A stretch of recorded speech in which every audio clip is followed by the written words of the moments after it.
તો અમે આવી ગયા છે કનિજ હનુમાનજીના મંદિરે દર્શન કરવા. હવે અંદર જઈને તમને બતાવી દઈએ. તો હવે અમે આવી ગયા છે હનુમાનજીના મંદિરે. અરે આપણી સીતા માતાનું મંદિર છે, ત્યાં ગણપતિ દાદા છે.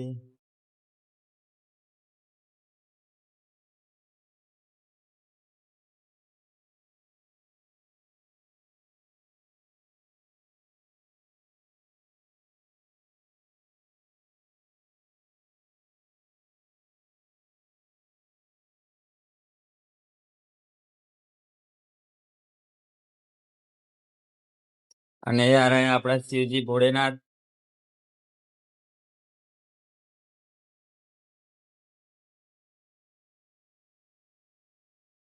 તો લોકેશન આપણે કનિજ તો આવવાનું ભૂલતા નહીં.